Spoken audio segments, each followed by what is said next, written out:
Hello दोस्तों, आप सभी के बीच में अंग्रेजी का जो हम सीरीज चला रहे थे उसमें है आगे की तरफ जितना चैप्टर पढ़ने वाले हैं उसमें हम लोग देखेंगे। जैसे कि कल हम लोग क्या क्या पढ़े थे कि लेटर के निर्माण कैसे होता है, लेटर के अंतर्गत क्या क्या चीज़ें आती हैं, और उसमें जो होता है अल्फ़ाबेटिकल के अंतर्गत क्या क्या चीज़ें आती हैं, है ना। उसमें आपको कल भवेल, कॉन्सोनेंट, सेमी भवेल सारे चीज़ों को हम पढ़ाए थे। आज वो सब कुछ था वो ऑर्थोग्राफी के अंतर्गत आता था। आज जब हम पढ़ेंगे जो दूसरा जो उसमें का नंबर था जिसे इटिमोलॉजी के नाम से जाना जाता है, इसमें हम देखेंगे जो कि आपको पढ़े थे कि जो इंग्लिश ग्रामर होता है जिसका 5 प्रकार के ब्रांच होते हैं, जिसमें का कल हम 1 नंबर पढ़ चुके थे। आज हम लोग उसका दूसरा नंबर उसका पढ़ेंगे जिसमें इटिमोलॉजी के बारे में पढ़ना है। इसे हम इटिमोलॉजी को शब्द विचार के नाम से जाना जाता है। अब इस इटिमोलॉजी का कितना ब्रांच होता है, कितना पार्ट होता है, उन सभी चीज़ों का आज अध्ययन करेंगे। और इंग्लिश का जो होगा हमारा जो सीरीज होगा वो पर डे शाम को हर दिन आपको आने वाला है, यानी कि इंग्लिश आपको पर दिन जो शाम के शाम आपको वीडियो मिलता रहेगा। और सुबह का जो टाइम होगा उसमें साइंस, एसएसटी और के अंतर्गत जितना भी अदर सब्जेक्ट होंगे आपको शाम के तरफ प्रोवाइड कराए जाएंगे। तो आपको डेली जो है शाम को इंग्लिश पढ़ना ना भूलें। शाम वाले जो क्लास होंगे आपको शाम में किसी भी टाइम आपको जो इंग्लिश का क्लास होगा आपको डेली मिलेगा। इसलिए इंग्लिश को बहुत अच्छे से पढ़ें। इसमें ग्रामर, ट्रांसलेशन और स्पोकन तीनों क्लास आपको कराया जाएगा। इसीलिए जो भी आपको इसमें मिलेगा वो एक डीपली मिलेगा, किसी तरह का इसमें कंप्रोमाइज नहीं, बहुत ही अच्छे तरीके से मिलेगा। बहुत ही इसको मेहनत से पढ़िए और शुरू से लेकर अंत तक इस इंग्लिश के चैप्टर को देखिए, तब आपको समझ में आएगा। आज हम इसमें इटिमोलॉजी में देखेंगे कि इटिमोलॉजी शब्द विचार जिसे कहा जाता है। ये यहाँ से कि जब आप पढ़े होंगे कल कि कितना लेटर मिलाता है तो क्या बनता है, कितना लेटर के मिलने के बाद एक वर्ड बनता है। तो जब वर्ड बनेगा तभी ना जाके हम लोग आगे की तरफ पढ़ सकते हैं। तो ये यहाँ से इटिमोलॉजी के अंतर्गत इटिमोलॉजी का डिफिनीशन क्या होता है। An etymology is a word that express the self transformation, combination and the reflection of the world. यानी कहने का मतलब इटिमोलॉजी वह शब्द है जिससे शब्दों के आकार, रूपांतरण, व्युत्पत्ति तथा बनावट का तथा वाक्य विन्यास का बोध कराता है। यानी कि एक इटिमोलॉजी के अंतर्गत जो भी चीज़ आएंगे उसमें उसका आकार कुछ अलग देखने को मिलेगा, रूपांतरण आपको देखने को मिलेगा। जैसे कि लेटर से क्या हुआ, अब वर्ड बनेगा, रूपांतरण हो गया, व्युत्पत्ति माने उत्पत्ति हो गया, बनावट हो गया, कैसा उसका बनावट रहेगा, तथा वाक्य यानी कि सेंटेंस जिसे कहा जाता है, इसमें इन सारी चीज़ों का बोध होगा। तो इटिमोलॉजी के अंतर्गत ये आता है। इटिमोलॉजी के कितने ब्रांच होते हैं? There are 8 branches of etymology according to part of speech. बहुत लोग क्या करता है, पार्ट ऑफ स्पीच को शुरुआत में पढ़ा देता है, लेकिन ये पार्ट ऑफ स्पीच पार्ट आता कहाँ से है? ये आता है आपको इटिमोलॉजी का ही ये ब्रांच है। तो ये पार्ट ऑफ स्पीच इटिमोलॉजी का ही देना कि यहाँ से आपको प्राप्त हुआ है। अब यहाँ से आपको पढ़ना है कि इसका 8 ब्रांच जो होता है वो कौन कौन से होता है। नाउन हो गया, प्रोनाउन हो गया, एडजेक्टिव हो गया, वर्ब हो गया, एडवर्ब हो गया, प्रीपोजिशन हो गया, कंजक्शन हो गया, इंटरजेक्शन हो गया। अच्छा, ये ट्रांसलेशन पढ़ाने से पहले हमको ये चीज़ क्यों पढ़ाना पड़ रहा है? ताकि जो है एक सेंटेंस के अंतर्गत आपको बहुत सारे चीज़ों को देखना मिलता है, जैसे नाउन, प्रोनाउन, एडजेक्टिव, एडवर्ब। अगर आप वहाँ सवाल खड़ा करिएगा कि सर ये क्या है, एक सेंटेंस इतना बड़ा बन गया, तो उसमें हम कैसे बता पाएंगे। इसीलिए जैसे आप लिखते हैं कि ही इज गुड बॉय, यानी कि ही जो है इसमें क्या है, इज क्या है, गुड क्या है, बॉय क्या है, तो आप सवाल खड़ा कर सकते हैं। तो ट्रांसलेशन बनाने से पहले इन सभी चीज़ों को पढ़ना जरूरी है, ना तो आपका सवाल खड़ा होगा ही। क्योंकि आप ग्रामर पढ़ रहे हैं तो ग्रामर में जो है एक एक चीज़ों को ध्यान देना जरूरी होता है। तो वो उस समय जो है किसी सेंटेंस में जो अगर बात आएगा तो हम कैसे समझा पाएंगे। इसीलिए कि ऐसे होता है, ऐसे नहीं। आप अगर पढ़ले रहिएगा ये सब चीज़ तो किसी भी सेंटेंस को एक एक चीज़ों को आप पढ़ सकते हैं, समझ सकते हैं। ये चीज़ हम हैं खुद बताने वाले। तो पहला जो ब्रांच का ये पार्ट है जिसे हम नाउन कहते हैं, नाउन को हम इसमें पढ़ेंगे। नाउन का डिफिनीशन होता है a noun is a name of person, place, animal, things. Noun मैंने क्या होता है, हिंदी में इसे संज्ञा कहते हैं। समझ में आया ना, पढ़े होंगे किसी भी नाम को संज्ञा कहते हैं, वही है हिंदी का इंग्लिश का noun. A noun is the name of person, place, animal, things and colour. ठीक है, यानी कि नाउन हम दुनिया के किसी भी वस्तु का जो नाम होता है ना, सब नाउन है। चाहे वो किसी स्थान का हो, कलर का हो, जगह का हो, किसी खास आदमी का हो, सब नाउन के अंतर्गत होता है। इसीलिए नाउन को जो है अलग अलग पार्ट में बांट दिया गया है। नाउन को जानते हैं, कहीं कहीं लोग कह देता है कि नाउन तो 5 प्रकार के होता है। अरे ठीक है, लेकिन नाउन का भी बेटा 2 गो है। जानते हैं कौन कौन बेटा है? एक होता है काउंटेबल, नाउन का 2 गो पार्ट, एक होता है काउंटेबल, एक होता है नॉन काउंटेबल। यानी कि नाउन का 2 बेटा है, एक होता है काउंटेबल, एक अनकाउंटेबल। अब देखिए काउंटेबल का 3 गो बेटा हो गया, कौन कौन? प्रॉपर, कॉमन और कलेक्टिव। यहां से, क्योंकि ये काउंटेबल का मतलब होता है गणनीय, इससे जो होगा काउंट करने वाला का बोध कराएगा। अनकाउंटेबल नहीं करने वाला बोध होगा। अब इतना सारा दुनिया में नाम है तो सबको आप काउंटे कर सकते हैं। पानी को काउंट करिए ना, दूध को काउंट करिए ना, हमारे बिहेव को काउंट करिए ना, हमारे क्वालिटी को काउंट करिए, कर पाइएगा? हम किसी से कितना नफरत करते हैं आप काउंट कर सकते हैं? नहीं कर सकते। हम किसी पर कितना विश्वास करते हैं काउंट कर सकते हैं? नहीं कर सकते हैं। तो इसको जो होगा अनकाउंटेबल के अंतर्गत ये आता है। तो इन सभी चीजों को हम पढ़ेंगे। अब काउंटेबल के अंतर्गत जो होता है वो कौन सा वर्ड आता है? जैसे कि proper noun, common noun, collective noun. ये काउंटेबल का बेटा 3 गो, अनकाउंटेबल का बेटा कै गो? 2 गो, अब्स्ट्रैक्ट नाउन और मटेरियल नाउन। भली बात जानते होंगे, इसको कहते हैं प्रॉपर नाउन, यानी कि हिंदी में इसे कह सकते हैं, अलग अलग नाउन होता है। जातिवाचक संज्ञा, व्यक्ति, इसको व्यक्तिवाचक संज्ञा, जातिवाचक संज्ञा, समूहवाचक संज्ञा, भाववाचक संज्ञा, द्रव्यवाचक संज्ञा, हिंदी में इसे कहते हैं। हिंदी में पढ़ाएंगे तो बताएंगे, समझ गया? व्यक्तिवाचक, जातिवाचक, समूहवाचक, भाववाचक और द्रव्यवाचक, याद कर लीजिए। तो ये नाउन है, आपको बोर्डे पर हम सब याद करा देंगे। अगर बढ़िया से देखिएगा तो सब आपको याद हो जाएगा। तो चलिए हम एक एक करके ये देखते हैं कि ये प्रॉपर जो नाउन है वो और कॉमन नाउन और कलेक्टिव नाउन समझते कैसे। कैसे हम किसी चीज को देखते बता देंगे कि ये कॉमन नाउन है, ये वेस्टेड नाउन है, ये प्रॉपर नाउन है, देखते आपको बताना है। यानी किसी भी सेंटेंस में देखिए सर ये नाउन है, ये नाउन है, वो नाउन है, देखिए कि आपको बता देना है। तो नाउन का जब भी आपको डीप में पढ़ ले रहिएगा तभी ना समझ पाइएगा। अब काउंटेबल में चलती, पहले प्रॉपर को पढ़ लेते हैं। Proper, A proper noun is the name of particular place, animals, things और कलर। अच्छा एक बात बताइए, दुनिया में सब तो नाम है लेकिन कुछ खास है ना? बताइए। नाम तो बहुत सारा है, बहुत सारा चीज जो खास है। जैसे खास नाम में आपका क्या क्या जाएगा? खास कलर का, जैसे कि white is my favourite colour, Patna is the my favourite city, नाम है कि नहीं? पटना हमारे लिए फेमस, माने मशहूर है, हमको खास है अपने आप में। महात्मा गांधी का नाम खास है, यानी कि सुभाष चंद्र बोस, भगत सिंह, कोई नाम है ना जी कि जो दुनिया में हमेशा लिया जाता है। और नरेंद्र मोदी अपने आप में फेमस है, तो उनका नाम नहीं लीजिएगा, प्रॉपर नाउन के अंतर्गत आता है। जो नाउन में खास तौर का बोध कराता है वो नाउन क्या कहलाता है? Proper noun. इसमें आपको नाम भी हो जाएगा, प्लेस भी हो जाएगा, कलर भी हो जाएगा, थिंग्स भी हो जाएगा, सब चीजों आपको प्रॉपर नाउन के अंतर्गत आता है। तो चलिए तनी देख लेते हैं कि प्रॉपर नाउन में जो खास कोई व्यक्ति है, तो हम मोदी जी का नाम लिख देते हैं, मोदी जी अब खास हैं, महात्मा गांधी जी खास है, ठीक है। इन लोगों का नाम जो होता है प्रॉपर नाउन के अंतर्गत आता है। और आपका प्लेस कह देते हैं, हमको भाई पटने अच्छा लगता है तो हम इसीलिए प्लेस में क्या डाल देते हैं? पटना अच्छा डाल देते हैं। कलर में है, हमको व्हाइट कलर, ब्लैक कलर जो भी आता है तो हमको कलर में भी डाल सकते हैं, है ना? ये हो गया।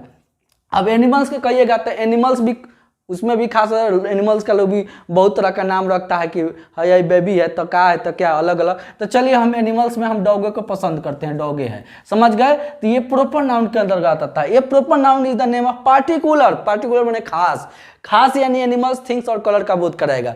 तो ठीक है, एक नाम हम रख दिए कुछ खास। प्लेस के, प्लेस में तो हम पटना नहीं डाले हैं, प्लेस में पटना जैसे लिख देते हैं, पटना हो गया, प्लेस लिखा गया था। अगर व्हाइट हो गया, डॉ हो गया, यानी कि हर कलर हम पार्टिकुलर्स बता दिए। अब देखिए कॉमन नाउन में लड़का लोग को समझ में नहीं आता, जातिवाचक। अब जातिवाचक के मतलब वो जात पात वाला नहीं। Common noun, A common noun is a name share in A common by the every one of the same classes of group. Same group का होना चाहिए। एज फॉर एग्जाम्पल, स्टूडेंट एक जाति है, डॉक्टर एक जाति है, टीचर एक जाति है। अब कहिएगा कि शहर भी जाती है, तो है ना, शहर भी जाती है। समझ लीजिए कॉमन नाउन को समझने के लिए जो दुनिया में बहुत सारे हो और उसमें से जब एक का नाम लीजिएगा ना तो वो प्रॉपर में चला जाता है, और वो दुनिया में बहुत सारा होगा तो वो सब क्या कहलाएगा? कॉमन नाउन कहलाएगा। अब जैसे आज फॉर एग्जांपल में बॉय को ले लीजिए, बॉय को, बॉय क्या दुनिया में बॉय की कमी है?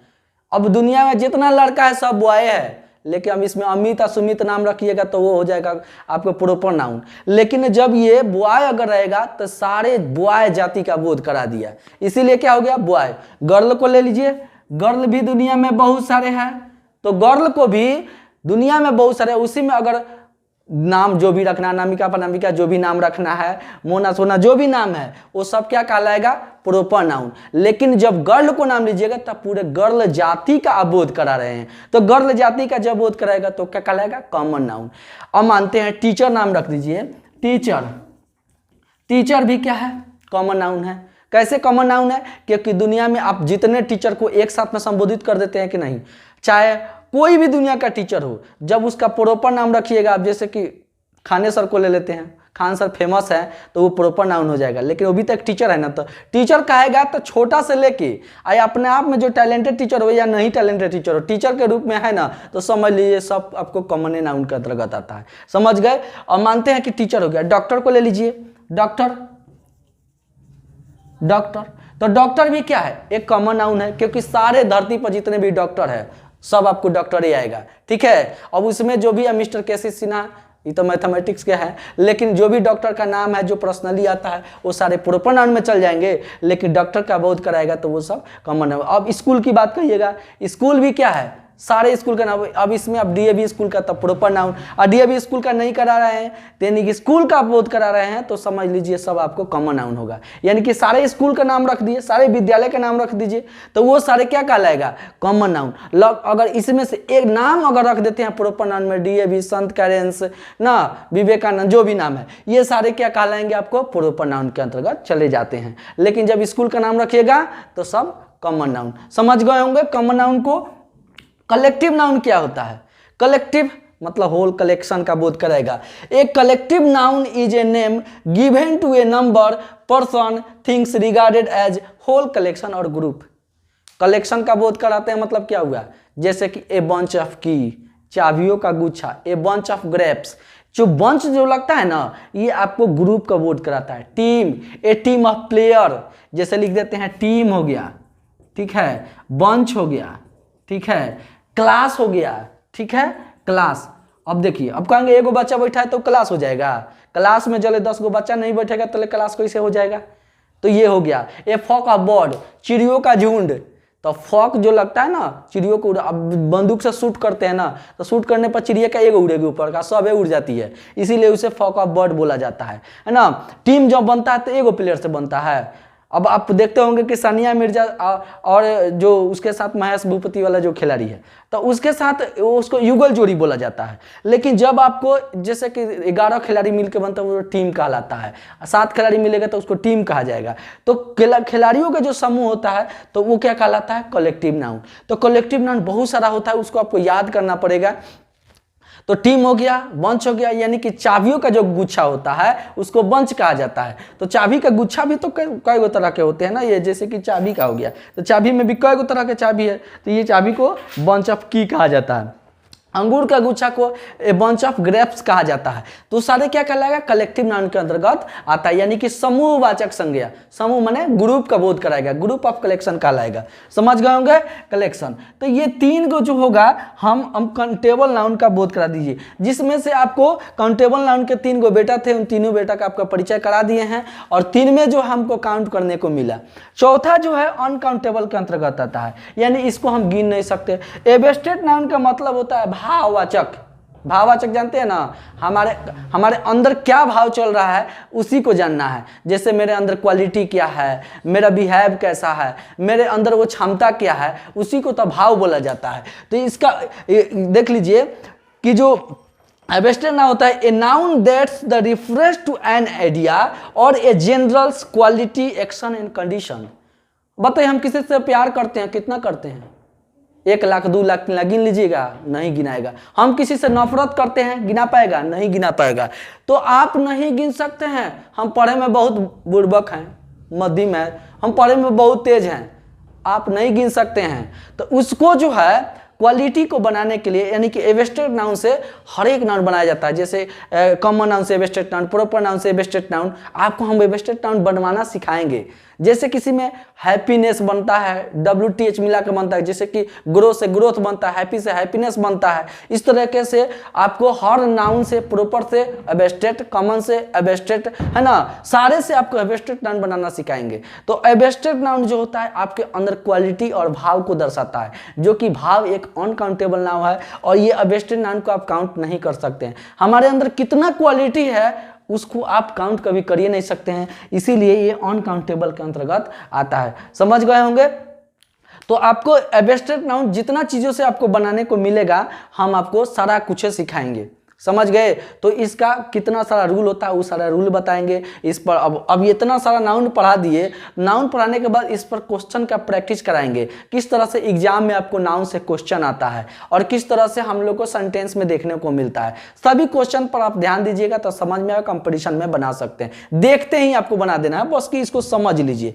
मटेरियल नाउन जो होता है, हम थोड़ा सा नीचे लिख दिए हैं abstract noun. Material noun is a word that shows of mass, यानी कि सिर्फ इस द्रव्यमान को दर्शाता है।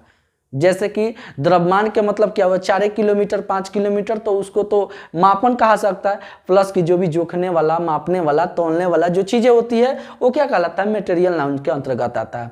जैसे कि आप लिख सकते हैं 5 kg राइस, 2 लीटर मिल्क, है ना, ये सारे क्या कहलाते हैं, आपको मटेरियल नाउन्स के अंतर्गत ये आते हैं। तो यानी कि मापने और तौलने वाला जो भी चीज़ें होगा, जिसे कि आप किलोमीटर में मापते हैं, लीटर में मापते हैं, मिलीलीटर में मापते हैं ना, वो सारे क्या कहलाता है, मटेरियल नाउन्स के अंतर्गत आता है। तो ये नाउन्स रहा। नाउन्स में आपको किसी प्रकार का दिक्कत है तो कमेंट्स बॉक्स में बताइए, हम आपके लिए तैयार हैं। और इसमें किसी प्रकार का आपको दिक्कत है तो हम सारा कुछ आपको डाउट क्लियर करवाने वाला है। इस पर क्वेश्चन भी आपको हम कराएंगे कि एग्जाम हॉल में कैसे क्वेश्चन पूछा जाता है। तो आप इसको भली भांति समझ गए होंगे कि नाउन को अब डायरेक्टली 5 प्रकार न कहिएगा, नाउन को 2 पार्ट में बांटा गया, काउंटेबल और अनकाउंटेबल। काउंटेबल का 3 गो, अनकाउंटेबल का 2 गो। समझ गए होंगे? इस तरीके से नाउन को हम अच्छी तरह से समझ लीजिए। और आगे क्लास में जो होगा, अगर ये नाउन और प्रोनाउन पढ़ा देंगे तो उसके बाद आपको ट्रांसलेशन वगैरह बनाना सिखाएंगे, जिसमें मॉडल वर्ब्स और टेंस वगैरह, ये सब जो चीज़ें हैं ना बोलने के लिए बहुत ज़रूरी है। और कुछ स्टार्टेड वर्ड होते हैं और कुछ एडम्स फ्रेज होते हैं, वो सारे अगर आप बढ़िया से याद कर देते तो आपको इंग्लिश बोलना कोई रोक सकता है। इंग्लिश बोलना भी सीख जाइएगा, इंग्लिश लिखना भी सीख जाइएगा। हमको वादा करते हैं कि आपको इंग्लिश सब कुछ सिखा देंगे। आप कितना बड़ा बड़ा सेंटेंस बना सकते हैं। हम आपको एक टाइप नहीं, आपको 3 टाइप का अगर टेंस पढ़ाएंगे। आप देखिए कि टेंस कितने तरह के होते हैं। अगर आप डीपली टेंस पढ़ लेते हैं तो आपको कुछ जरूरत नहीं पड़ेगा। टेंस और मॉडल वर्ब्स और कुछ वर्ड मिलके ही सर आपको इंग्लिश बोलना सिखाएगा, सिर्फ प्रैक्टिस चाहिए। ठीक है, मिलते हैं अगले वीडियो में। जय हिंद।